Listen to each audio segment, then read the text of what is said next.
Right, how's it guys? See if we can make a plan with my computer again. Right, I've got my tea, some rooibos, and I actually got a fresh batch of my homemade biltong. It's like dried spiced beef, kind of like jerky, but much better. So get, it's not very clear. Anyway, it's a bit of it like that. Eesh, this is nice stuff.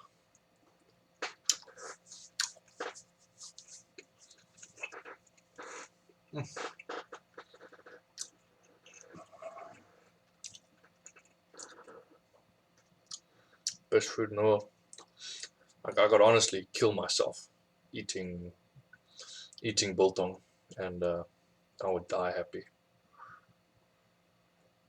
Cheers.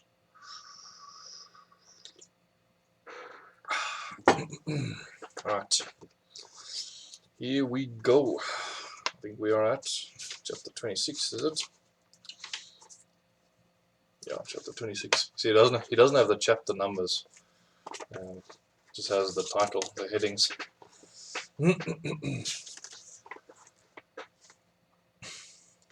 The Royal Drums. Zephaniah Mukutiwa was the head of the mobile anti-poaching unit, MAPU, a section of the national parks of Zimbabwe. We were friends, and he wanted me to come and help him catch some of the more notorious poachers. In our first 3 weeks together, we planned, schemed, and carried out our plans, ending up with our prize, Shadrach, a poacher who had evaded the national parks for 25 plus years. But all that anti-poaching stuff is another lifetime. 4 scouts were assigned to stay with me and help me when they could. They were all well trained, Choke having served in the special forces during the Rhodesian War. The 5 of us used to wander up and down the Zambezi Valley for months on end, often not coming in contact with any sort of civilization for up to 3 months. I found it a hard time forming a relationship with the scouts in the beginning. I was not even working for national parks, so why did they have to be under me? Having spent more time in the Zambezi Valley than they had, I had the advantage of places to camp, availability of food, where to find water, etc. This did give me a bit of status. Then we had an incident one night that made me their sovereign master. We were camped near the only bridge that crosses the Sengwe River. It was a wild part of the country, and even the elephants used to use the bridge to cross the gorge at night time. On this particular night, we had eaten and gone to bed early, as was our custom. As I am such a light sleeper, I would always put my stretcher in the furthest corner of the camp and make the scouts sleep on the other end. We were close enough to talk, and for the first hour after going to bed, we would often solve all the problems of the world. For instance, one night, Gumbo asked if man had ever put foot on the moon. Of course, Gumbo, you know the white man can do anything, I replied. Are you interested in how he got there? Ah, I already know, boss. All they do is get in a flying machine, and then when they get there, they get out. When they have seen what they want, they come back. But what I really want to know is how they get condensed milk into a tin when there is no hole. We all lay there chuckling over this philosophical question.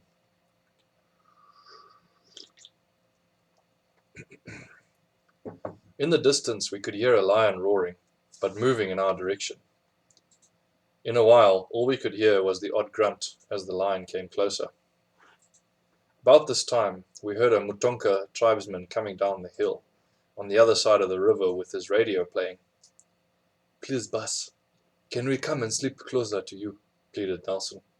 What's your problem, Nelson? You frightened of an old lion? I teased. Yes, boss. The lion will not eat you, but they will eat us. And why will they not eat me, Nelson? I am told that they only eat blacks because we smell more than the Mukiwa, white man. So can we move our stretchers close to you, boss, please? No, you chaps stay where you are. As long as I'm here, no lion is coming into this camp. And if he does, he will not harm you. If you were a lion, would you not rather eat a black who has music than one who has none? There were chuckles among the scouts, and gradually we drifted off to sleep. Sounds of nightjars, otters, a radio being played by someone across the river, and the soft grunt of a lion in the distance. On the way, the next morning we got up and went down to the river to wash. On the way back, Choke called us over to the bridge. We crossed the bridge cautiously, and there was a radio, still playing. The signs of a scuffle, a few shreds of clothing, the woolly scalp and foot of the radio's owner. The signs in the dust told the whole story of how the lion had passed right by our camp, stalked across the bridge, and killed and eaten the unfortunate Mutonka with the radio. From that moment on, the scouts held me in reverence. I not only protected them, but had also predicted the death of the radio man, as they called him from then on when relating the story to others. From then on, they told me everything about everyone. I was shown special herbs and pointed out sacred places. On one moonlit night, one of them grabbed me from behind, preventing me from falling into a well-camouflaged pit trap. Yeah,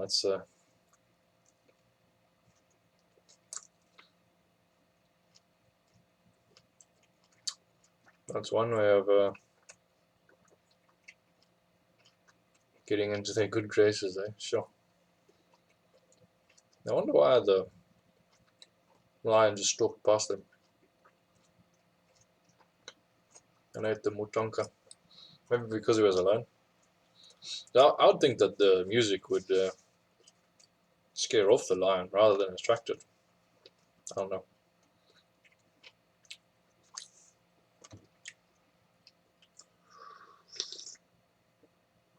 That biltong is good. Sorry. It's good stuff. I was also introduced to the Amkalo, a celebration that takes place a year after somebody has died. In Mukiwa tradition, you have a wake on the day of the burial. However, in many tribes of the Zambezi Valley and Matabeleland, you have an Umkalo, a year after death, to appease the spirits and to remember the ancestors. This is a party where huge quantities of beer are consumed. Sometimes an ox is slaughtered and eaten. A lot of dancing takes place, and throughout the whole festivity, the drums are beating. So when we were invited to an umkalo, it was a date to remember. We would go down to a river and wash our clothes, drying them on flat, large rocks. We would bath our bodies, taking small round stones and rubbing the soles of our feet, smoothing out the big calluses that had formed from going barefoot. After bathing, we would take a bar of soap, preferably Lifebuoy, as that had a lot of carbolic acid in it, and rub the soap into our skin, making us smell fresh and clean. Then we would eat dinner and head out along any path that led to the sound of the drums. The big bass drums could be heard for long distances. As we got closer, we could hear the rhythm drums. Finally, the high piping of the melody drums could be heard, and our steps would keep time to the beat. Yeah. We've done a couple of times where, just went to a village and had a good old-fashioned party with those African drums. You just can't help but dance when they're going. After all the clay pots of beer had been finished, we would stand next to a large fire. After a while, the drumbeat would feel like your own heartbeat. Slowly your limbs would begin to twitch. Then you would join the line of people dancing in a circle around the fire. No one watching you, just letting the beat take you away. Then the dancing would get more and more vigorous. Pretty soon the sweat was pouring down your body, and yet something kept you going. Gyrating, spinning, pounding, just a little bit harder and a bit faster as the night wore on. Traditional war dances were the most popular. Blocks with an imaginary shield, the stab with an assegai, spinning and falling on one knee to avoid a spear thrust from behind, blocking and thrusting again with the imaginary assegai. On more than one occasion, my scouts and I would wake up and the sun would be shining in our faces. The fire would be dead. There would be other bodies, laying as they also fell from total exhaustion. No one knew exactly when the dancing stopped. They only knew when they finally woke up.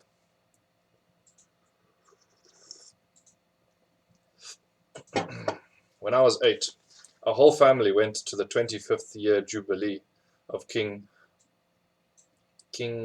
Mwambutsa of Burundi in Bujumbura. It took place in a stadium. The king was over 7 feet tall. All the different tribes came by, parading in front of him in all their finery, and bringing him a gift.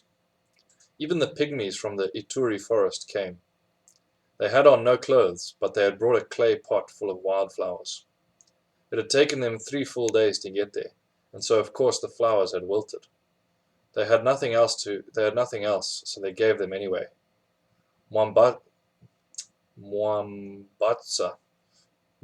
came down from his throne, bowed to the pygmies, and accepted the pot of dead flowers with both hands, a sign of great respect.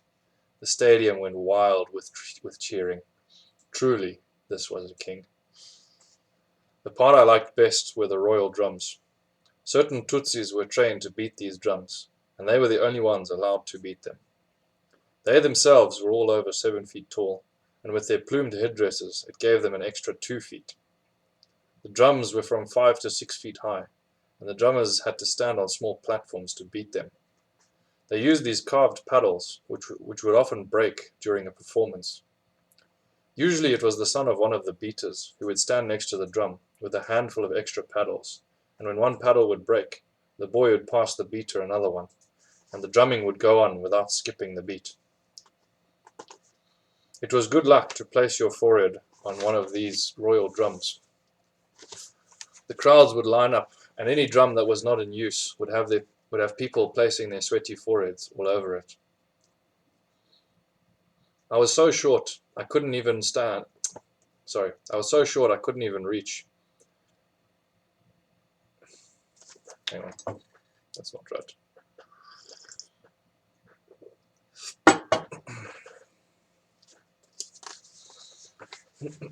I was so short I couldn't reach, even standing on the platform. But a tall Tutsi in line behind me picked me up, and I was able to get the blessing. To touch the royal drum was to ward off any evil spirit that might be lurking. Even when you sneezed, he said "Gira karinga," which meant touch the royal drum, or in plain English, bless you. I found out later that if these royal drums were ever beaten at any time other than a planned ceremony, it was a call to war. 11 years later, I was in Kampala when the royal drums of Frederick Muteza II were beaten, calling the Baganda people to protect their king. Milton Obote was the prime minister at the time and was jealous of the power King Freddy had over the people. So he sent 6 army trucks full of soldiers to arrest the king. The drums were beaten and thousands of Baganda people ran towards the palace. They threw themselves bodily in front of the army trucks, trying to slow their progress. When the trucks arrived at the cobbled road that led to the palace, 2 drums of petrol were poured down the road and lit. The 6 army trucks, the soldiers, and hundreds of Baganda were burned to death. And King Frederick Muteza II escaped in his little short-wheelbase Land Rover down the back of the hill and crossed the border into Kenya. Father was based at Ishaka Hospital, only 25 miles from the Queen Elizabeth National Park. In a hunting reserve next to the park was an area called the Kayambura.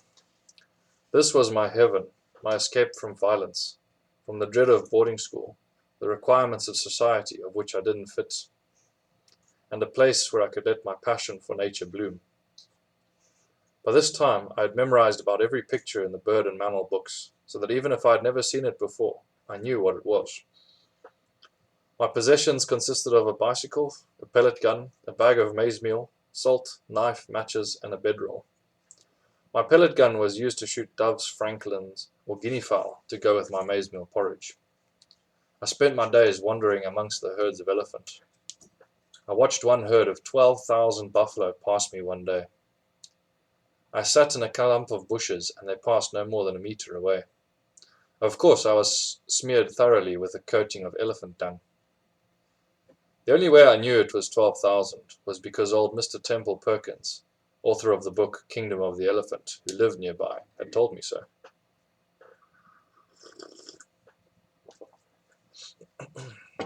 I had one herd of elephant that I was particularly fond of, because of the one matriarch that led them.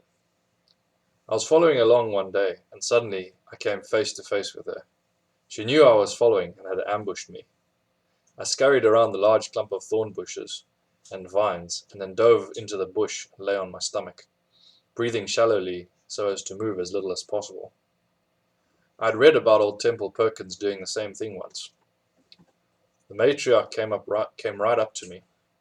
My eyes were tightly closed, but I could hear the air squeezing out of the cracks in her feet as she padded around me. She stood there for a few seconds, shook her head flapping. Sorry, this punctuation sometimes throws me off. She stood there for a few seconds, shook her head, flapping her ears noisily, and left. One evening, I saw the familiar blue Peugeot 404 station wagon that Dad used. The locals had told him about the tree that I used as a camp. He had come to visit, and I was delighted. He cooked supper for me that night. Omelets. The next day I took him on a long walk to see the elephants. The matriarch pulled up a tree by its roots and shook it around to impress us. We were very impressed. That night we sat next to the campfire, listening to the night sounds. It's time, son. We sat in silence.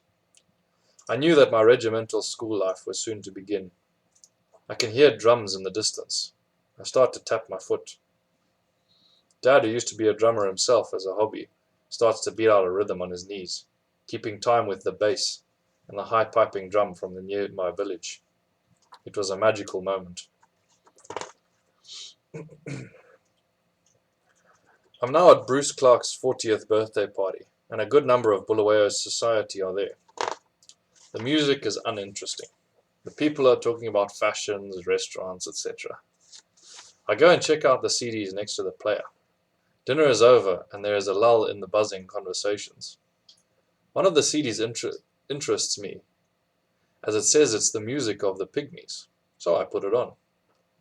In the background is a strangely familiar chanting by the Pygmies of the Ituri forest, and the drums are beating to the accompaniment of other musical instruments. I turn the volume up and listen for a few moments, standing still in my corner, trying to stay out of the way. Then the beat starts to carry me away, and suddenly I tear off my shoes and start to dance. Slowly at first, the tempo picking up, my ancient trading beads swinging like a pendulum, keeping time to the heavy beat. I fight the ancient battles of Africa, my arms flailing and legs pounding. The music stops. I find myself standing in the middle of the room, streaming with sweat. Everyone is panting, clapping and cheering, and the beat of the royal drums slowly fades from my mind.